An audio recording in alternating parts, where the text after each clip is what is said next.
Une source d'énergie qui répond à vos exigences, animé par la passion, guidé par la technovation.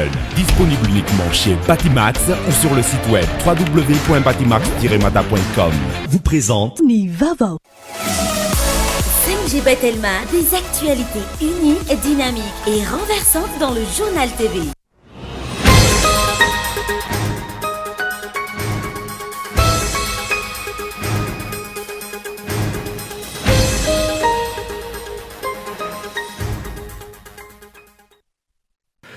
Finaritra tokolasy tokogua fotoana vaovao eto amin'ny École TV Kamanasanoara.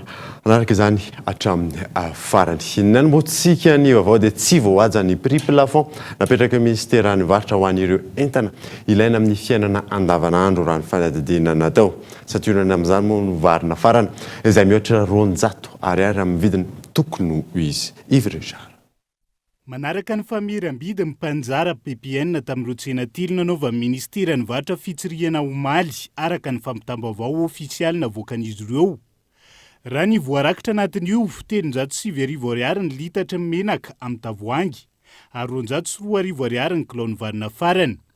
Raha ny fanadihadiana natao nanomboka teto Andrenivohitra, Tanjombato sy Alasora tamin'ity androany ity. Tsy arak'izay ny vidin'ireo entana eny anivon'ny mpanjara. Soja zao raisina 507 dia amidy ray alina, dia mandry 507 raisina 4 arivo, ambily be 503 arivo ny kilao, raisina 303 arivo, fa amin'ny Brésil 403, malagasy 403 dia ny avana velany 4 arivo. Nakana siramamy sy anna hoe zao mbola nakana hoe zao 5 alina sy ray ety. Siramamy fotsy, zay zao mivarotra 4 arivo amin'izao. 4 arivo ny kilao amin'izao.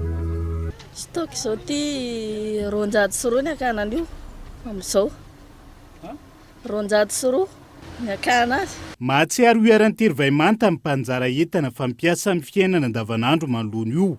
Raha tirena anaraka ny famiram-bidy izy ireo, tsy arak'izay ny zava-misy eny anivon'ny mpamogady hoy ny fitarainana azo. Ny vary mbola tsy miovaka ireo zao vihinana nalaina. Mbola tsy miova aloha le varina farany. Stock ary zao mbola lafo be ihany, mbola 204 ihany nakana azy. Fa tsy haiko amin'ny herinandro raha mba io. Mahafantatra fa ireo ny nakana azy dia tsy hita izay ataoko. Nakana stock ary zao 204 mihitsy.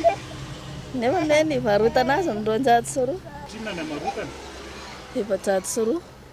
Mbola misy fresy ihany na io dia 507 izany ny araina amin'io. Kali izy arakaraky ny any grossiste ihany. Io zany rehefa midina any grossiste dia midina automatique ny aty. Fa rehefa tsy midina ny any dia tsy arakarany ihany ihany e. Fa rehefa midina any dia midina aty dia mbola tsy midina any dia tsy haiko izay mbola tsy nakita ny tanterandro ity. Ankoatra ny fanaramaso ny tombom-barotra ilain'ny mpandraharaha isan'ambaratonga ny anaty sehatry ny fanjifana. Manomboka amin'ny mpanafatra ny mpamogady mandra-pahatongavana eny anivon'ny mpanjara. Mila jereny akaiky ihany koa ny fandrindrana ny lafiny araketra, tsy amiretana ny varotra madinika. Ohatra zany hoe ministera ny finance sy ministera ny varotra mila miara-miasa akaiky. Sanatrian'izany hoe ambony be ny taux de pression fiscale, terena ilay olona andohetra, ohatra hoe 100 ny hetra alohany. Dia terena izy nefa ny ary amin'ilay marge bénéficiaire tsy aka mihoatra ny 500 vao mafy izy. Noho izany zany tsy maintsy arindra ny taux izay ataon'ny fitondram-panjakana sy ny marge ho alain'ilay vahoaka. Teknika avy any ambony zany, zareo any ambony zany mila mifampiresaka mba tsy hifanomezantsiny aty satria tsy fidiny amin'ilay olona miteny zay efa mandohetra dia ferana ny tombom-barotra alainay fa fantatra zany hoe raha zao ny hetra alohanao dia atretiko ny torim-barotra azonao alaina dia mba fantatra madio sy mangarara. Izay rehetra izay no nanindrin'ny mpanjifa ny tokony hanamafisany fanjakana ny fifampiresahana amin'ny mpisehatra isan'ambaratongany. Hijerena marimaritra iraisana mahakasika ny vidiny entana mialohan'ny fanaraha-maso. Ny fampiarana ny fameram-bidy eny an-tsena. Isan'ny ilaina anaovana ezaka manokana ihany koa ankoatr'izay ny fanaraha-maso ny mizana sy ny maro hafa, izay mbola azoana fitaraina maro hatreto. Note be moembe no azony Madagasikara izay nomen'ny agence de notation Standard & Poor's tsy midika ho fahatongavan'ireo mpampiasa vola eto Madagasikara ny fahazahoana io note io araky ny navoaka ny ministerany toekarena ny alarany F100. Mametraka ny Madagasikara hoe ho anoloan'ny firenena misy araky amby folo aty Afrika note B-B azony Madagasikara nomen'ny agence de notation Standard & Poor's ary ny filazan'ny ministera. Note izay azo tamin'ny fijerena ny fomba fijerin'ny Madagasikara amin'ny fampivoarana ny toe-karena sy ny ara-tsosialy izay hita tamin'ny fanatsarana ny tontolon'ny fandraharana eto amin'ny firenena, ny fanamafisana ny ady amin'ny kolikoly ary ny fanatsarana ny fitantanam-bola-panjakana. Efa nisy fahatsarana ny note azony Madagasikara raha toka dia izany ny taona 17 araka ny note navoakan'ny COFAS. Dingana iray lehibe ho an'ny Madagasikara izao fahazona note izao hiatran'ny ministera amin'ny toe-karena sy ny fitantanam-bola, indrindra amin'ny fifandraisana sy ny fiaraha-miasa amin'ireo mpiara-miombona antoka iraisam-pirenena sy ireo mpamatsy vola amin'ny fanatanterahana ny vinapampandosoana plan émergence de Madagasikara izay mikasa ametraka ny Madagasikara ho isan'ireo firenena mandroso amin'ny taona 2024. Na izany aza, tsy midika ho fahatongavan'ireo mpampiasa vola eto Madagasikara ny fahazoana ny note B-B nomen'ny agence de notation Standard & Poor's araka ny navoakan'ny ministera ny toe-karena sy ny fitantalam-bola hoy ny mpahay toe-karena. Ho avy ve ny investisseur rapide satria be tsika be moins tsika diso zay satria ny climat des affaires ny jerevan'ny investisseur fa tsy hoe zay classification Standard & Poor's. Par contre resaka emprunt obligataire na hoe findramam-bola amin'ny sehatra iraisam-pirenena na marché financier international eo angamba misy mandeha kely ny classement iny ohatran'izao ny fipetrany. Madagasikara aloha hatreto dia ny FMI zany nataontsika hoe no tena miara-miasa amintsika dia ao anatin'ny FMI tsika na les fonds élargis de crédit na hoe FEC ny tena sinafintsika tamin'ny FMI. Les FEC nefa limité ny initiative économique à Madagasikara ny tiako tenenina zany hoe tsy afaka hoe tena makay tsy afaka manao findramam-bola be tsika makay avy any ivelany. Mivelatra amin'ny findramam-bola i Madagasikara, izany no isan'ny tombony amin'ity note ity. Ilaina ny fahaizana mametraka ireo laharam-pahamena eto amin'ny firenena ho hiatran'ny ny mpahay toe-karena. Tsika vao tafiditra amin'ny classement notation ny Standard & Poor's. Vokatr'izay mazava be zany fa waka vola zany amin'ny sehatra iraisam-pirenena zany bankrotile ao an'i Madagasikara. Dia amin'izay izy maka commission ohatran'izay ny fipetrakorana raha io dia le izy raha jerevantsika zany zao projet amin'ny fanjakana. Inona projet amin'ny fanjakana lazainy fa hoe créatrice d'emploi. Raisitsika zao ny stady. Nisy stady ao amin'ny 7 na 7 taona amboariny raha Madagasikara. Raha raisitsika koa zao ny resaka hoe ny téléphérique. Ny téléphérique 151 millions d'euros no everiny fanjakana fa indramina anaovana ny téléphérique. Fanontaniana mipetraka dia zao mitombona ve ny soahan'ireo projet ireo dia za miteny hoe tsy mitombona satria ireo projet ireo tsy projet productif hoe reo zany trosa anaovana trosa. Le izy anefa raha ny soahan'ny fanjakana amin'izao fotoana amiko dia tsy mandeha amin'ny laoniny le resaka trosa ka vao maika hamotika ny firenena malagasy zany io resaka trosa io raha hoe fijerevako amin'ny oeraoera tsy maintsy mandeha atao amin'izao fotoana. Trosa ivelany avokoa ny efapolo isan-jato ny ara-karena fahobe eto Madagasikara. Trosa izay lazain'ny mpahay toe-karena fa mbola viavina. Saingy ny olana lehibe dia ny enimpolo isan-jato ny teti-bola ampiasaina eto Madagasikara dia avy any ivelany avokoa ka tsy manana safidy amin'ny resaka findramam-bola i Madagasikara. Tafiditra anatin'ny sokajy spéculatif i Madagasikara raha iny note izay navoakan'ny Standard & Poor's iny no jerena. Fanazavana fohifohy mahakasika io sokajy misy any Madagasikara io no rahana anatin'ity fanadadinina manaraka ity ka itao Andriatsilava. Raha mijery ny site ny Standard & Poor's, mizara roa mazava tsara ny fanasokajiana sy ny naoty omena ny firenena tsirairay avy amin'ny fampivoarana ny toe-karena sy ny ara-tsosialy. Voalohany ny sokajy investissement izay ahitana naoty karazany 5. Faharoa ny sokajy spéculative izay ahitana naoty karazany 7. Isan'ny tafiditra anatin'ny sokajy investissement ireo firenena nahazo naoty AAA, AA, A, BBB ary ny BBB-.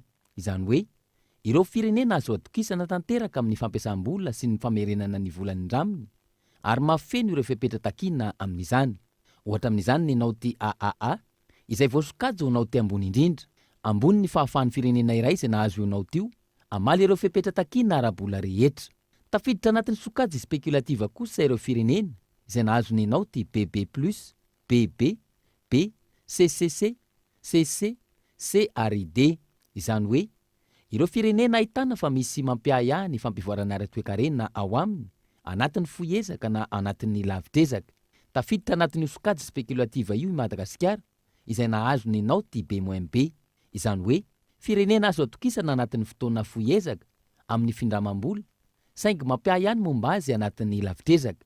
Anton'izany ny fisalasalana goavana no ny fivoarana sy ireo fepetra ara-toekarenina izay tsy azo atokisana.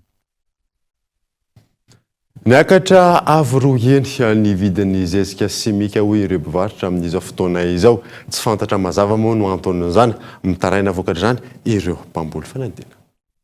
Efa tafakatra avy roa eny ny vidin'ny zezika simika hoy ireo mpivarotra. Raha toka mbola ray hetsy ariary ny ray gony, efa tafakatra 5 sy 2 hetsy ariary izany amin'izao fotoana. Fiakarana izay tsy fantatra ny ankamaroan'ny mpivarotra ny antony. Mitaraina vokatra izany ireo mpamboly mampiasa ny zezika, matsiro sahirana amin'ny fikarakarana ny fambolena izy ireo. Sao azo atao hoe niakatra eo amin'ny avy roa eny izany raha hoe tao anatin'ny herintaona tamin'ity. Fa raha hoe raha oharina tamin'izay le voanamboly vao mivarotra izay dia fois 3 mihitsy ny azo izany.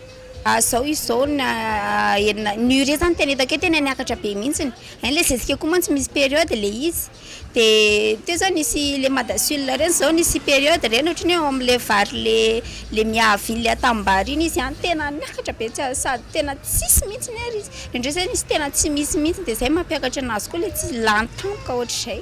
Dia mahatonga rehefa azatra ireo dia midina indray le izy rehefa tonga nefa ny arivazy. Amin'ny enina sy 2 hetsy eo zao izy amin'izao. Ny anay zao arakaraka le olona rehefa matanjaka izy dia malany ohatra ny 50 kilo, maka 10 kilo, misy ray moa arakaraka, misy ohatra manao amin'ny anana dia atsasakilao ohatr'izany. Tsy fetraka amin'ny be mihitsy izany. Le olona zara ohatra ny mitondra vola izy dia tokony vidy 5 izy dia le entana nefa niakatra dia lasa 3 kilo ny azony. Efa nahitana fiakarana ny vidin'ny legioma amin'izao ka ny tantsapam-boly mihitsy no mampiakatra izany ary efa hita eny amin'ny tsena ny fiakaran'ny vidin'ny entana. Nangalana eo 700 zao nangalana eo 700 700.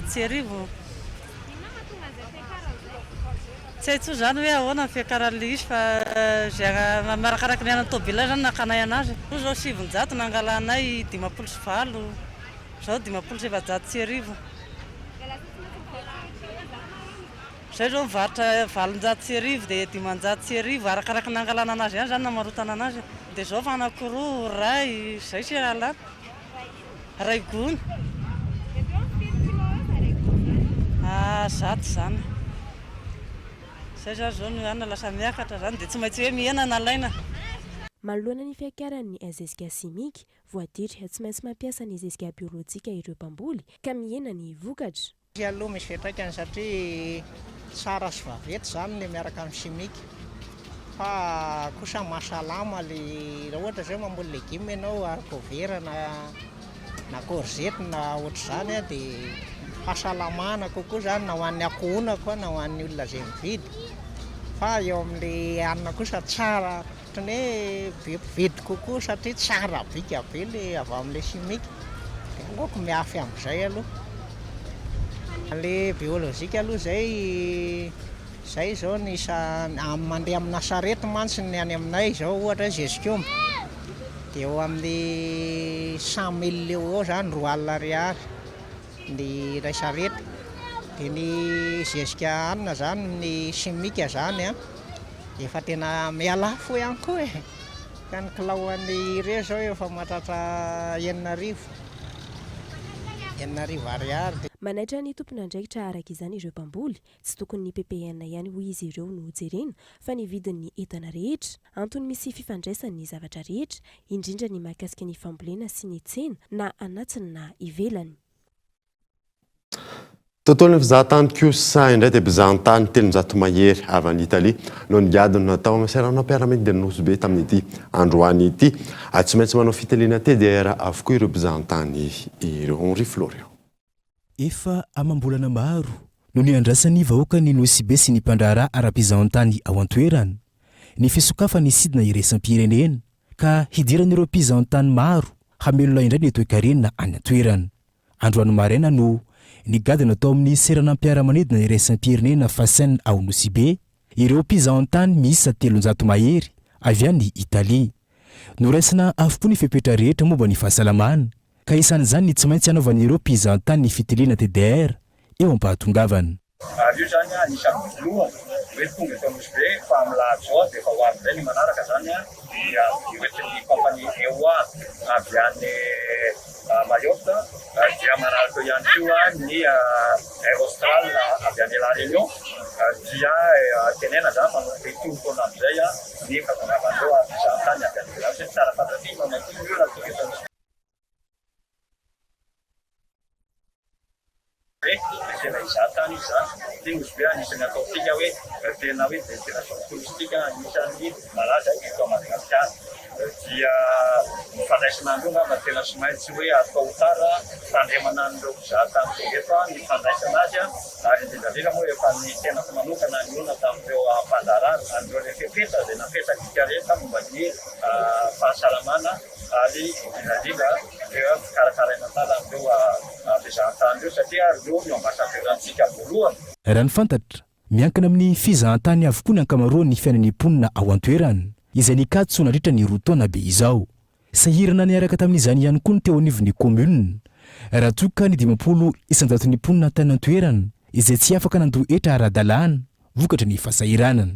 Zava-dehibe izao fisokafan'ny sidina iraisam-pirenena izao raha ny nambara lehibe ny tanàna.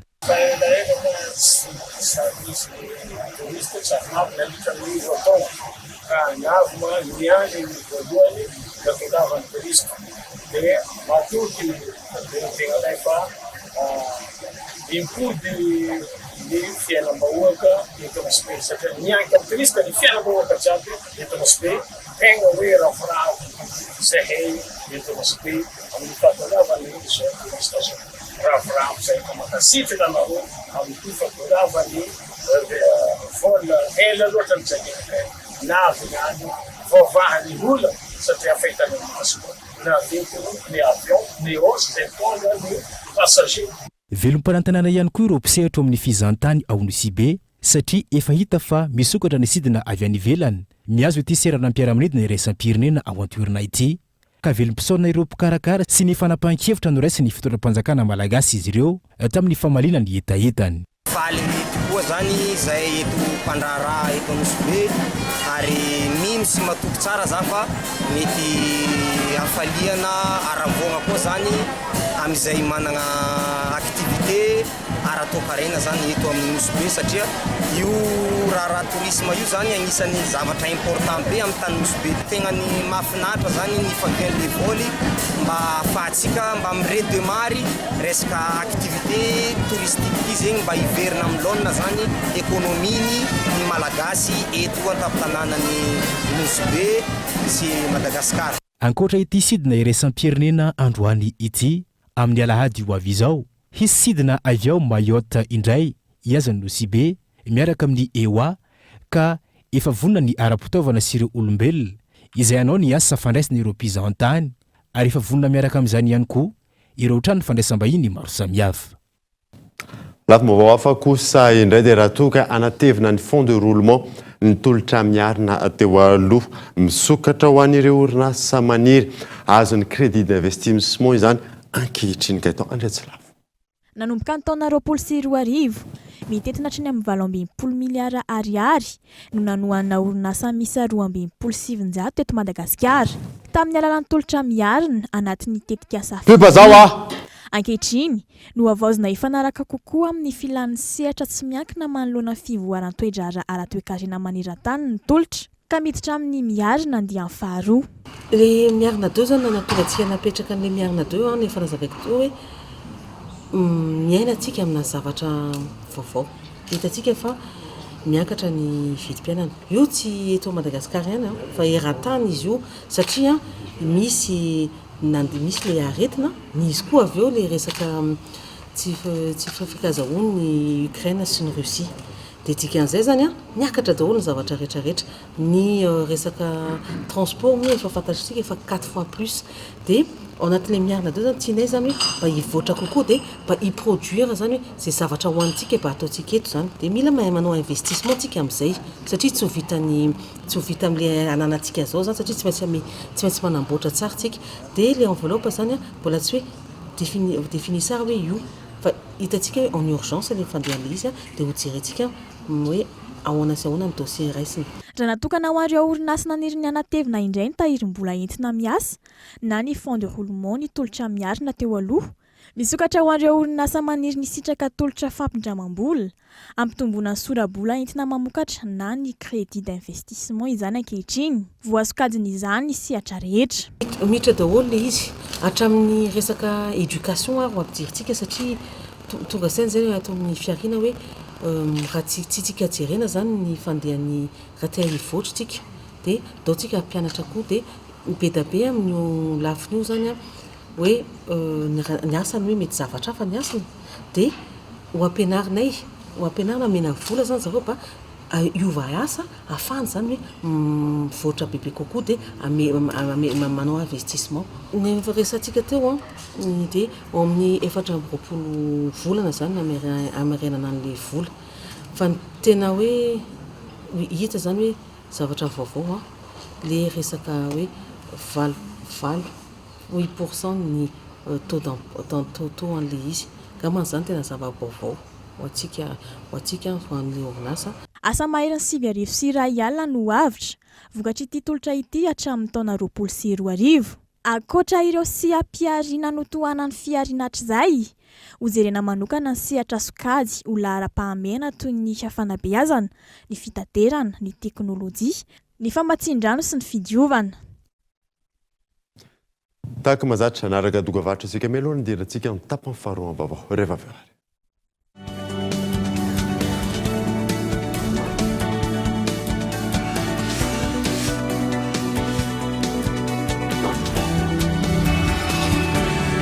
Vivez tous les moments forts du Road to Basketball Africa League. Tous les matchs du Basketball Africa League en exclusivité sur Cool TV FM et Telma TV. Et tous les programmes sur la page Telma Madagascar. Dribble, shoot, dunk, du Basketball Africa League exclusivement sur Cool TV FM et Telma TV.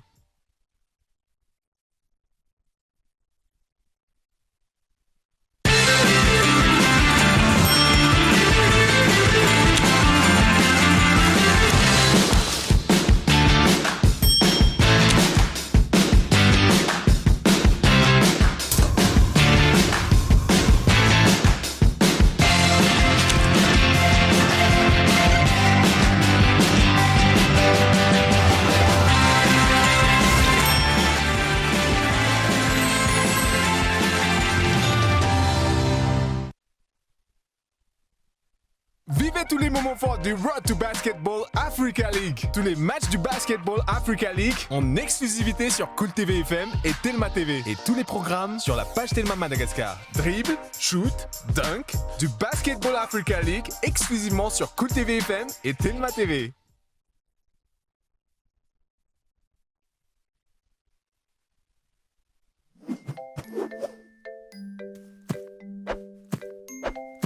Ny fanomezana tsara indrindra ho an'ny Pasika sady mampiala voly dia ny tolotra Canal Plus. Ie, tsy mampino Araraoto fa ny décodeur miaraka amin'ny bouquet access dia 10,000 ariary monja sady maimaimpona ny fametahana azy. Natao antsika efa abonné Canal Plus indray ity. Bonus tout Canal Plus mandritry ny 10,000 andro bezona ho azy rehefa manao réabonnement. Ianao sisa no andrasan'ireo mpanjara Canal Plus anao fetin'ny Pasika tena finaritra.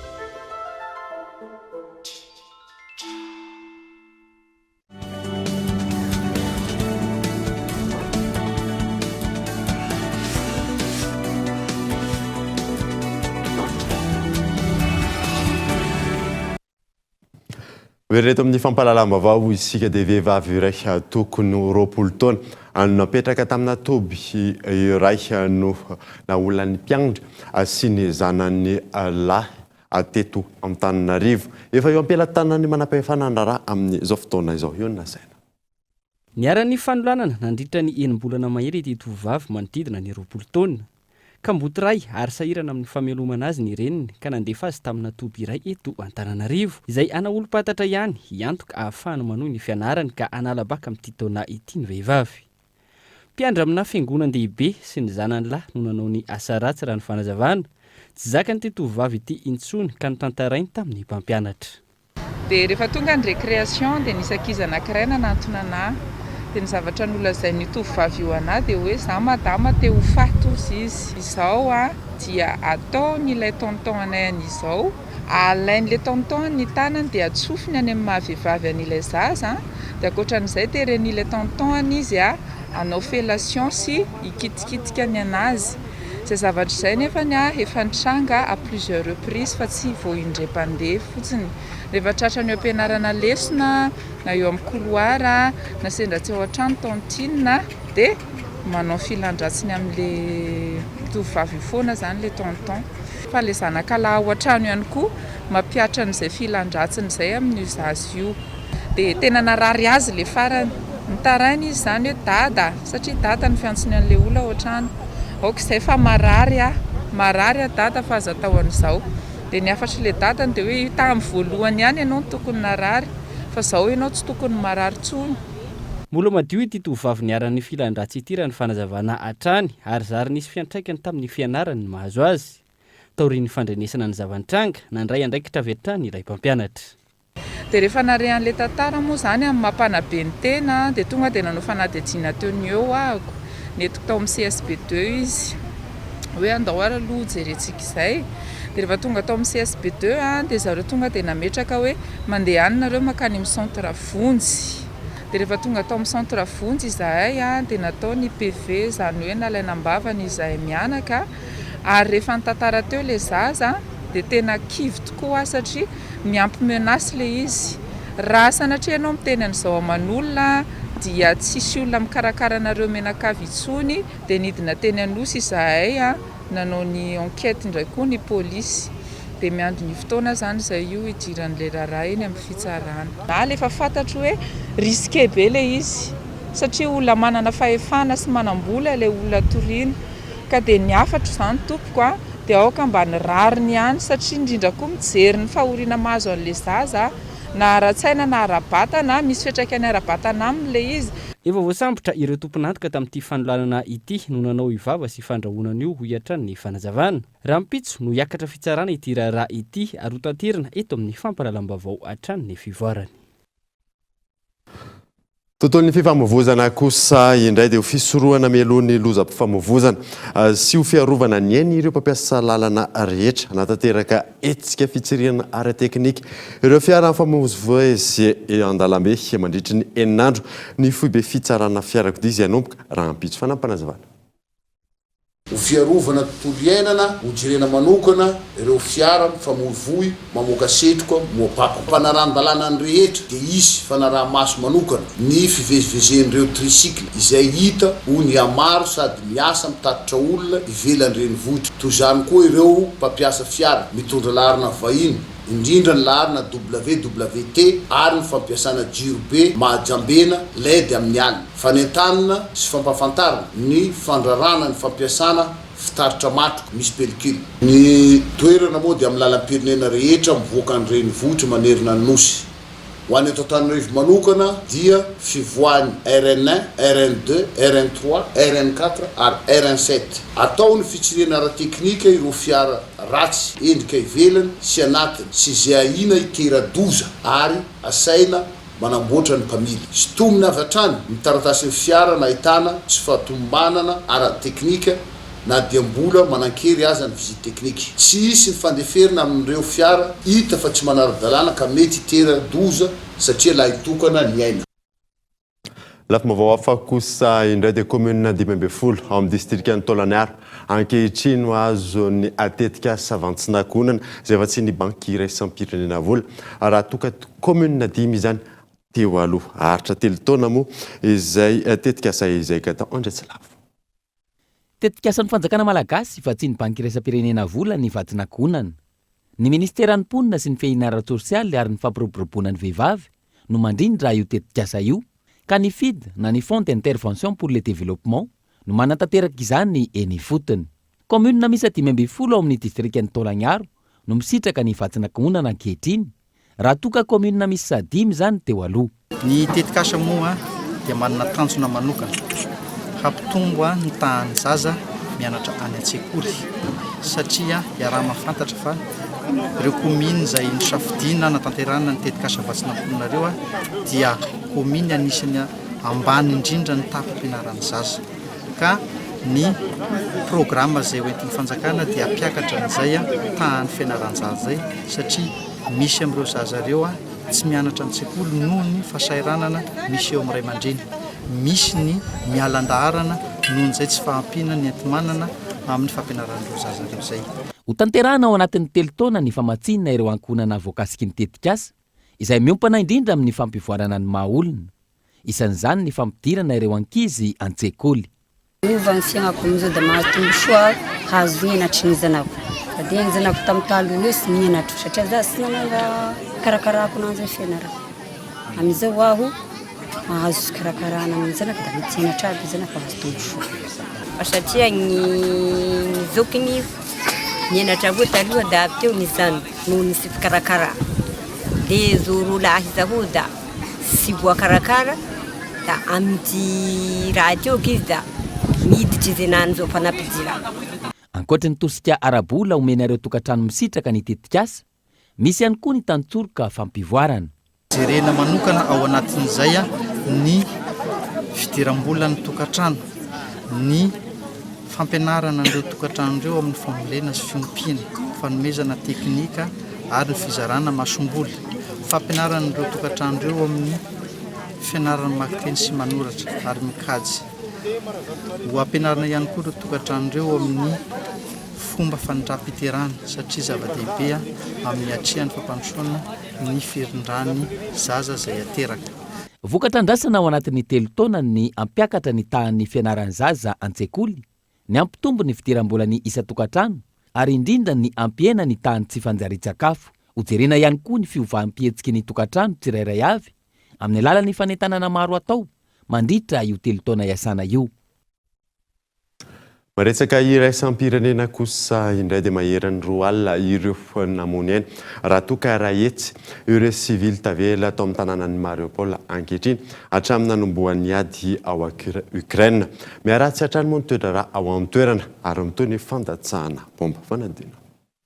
Trano rava, lalana tapaka, ireo no isan'ny satrony amin'ireo foto-dravitra sasimba vokatry ny daroka bomba ataon'ny tafika Rosiana any Ukraine nanomboka ny 24 febroary lasa teo. Tanàna lasibatra indrina amin'izany ao Mariupol. Miomana amin'ny fiatrehana ny fanafiana mahery vaika ho tanteran'ny miaramila Rosiana ankehitriny ireo miaramila Ukrainiana raha ny nambaran'ny mpitondra tenin'ny ministeran'ny fiarovam-pirenena any an-toerana. Ankilan'izay, mitoy ny tsindry ataon'ny Rosia amin'ireo miaramila Ukrainiana manao ny fiarovana ny tanànan'ny Mariupol raha ny fampitambo avao. Ahina ny fampiasan'ny Rosia ny fitaovam-piadiana simika amin'ireo miaramila Ukrainiana ireo ny filoha Volodymyr Zelensky. Isy araka izany ny fanatanterana ny fanadihadiana momba izany raha ny fanazavana. Itsy ankilany, mendrika ny fanapaha-kevitra noraisin'ny Rosia amin'ny fanatanterana ny opération militaire ao Ukraine hoy ny filoha Vladimir Poutine nandritry ny fiaonany tamin'ny filohan'ny Biélorusie omaly. Nanamafy ny tenany fa iantefa amin'ireo firenena tandrefana ireo fepetra noraisina mikasika ny fanasaziana ny Rosia ankehitriny.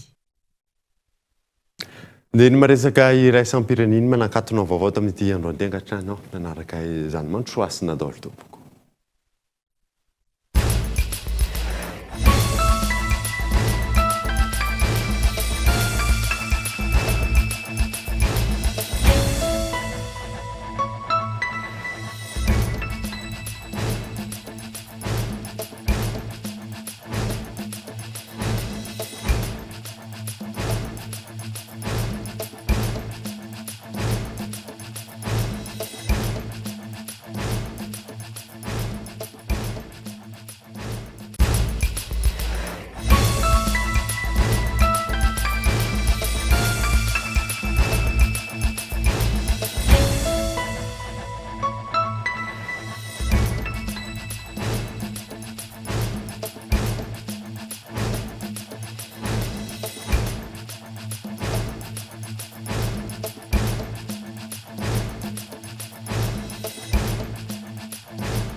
une source d'énergie qui répond à vos exigences. Animé par la passion, guidé par la technovation.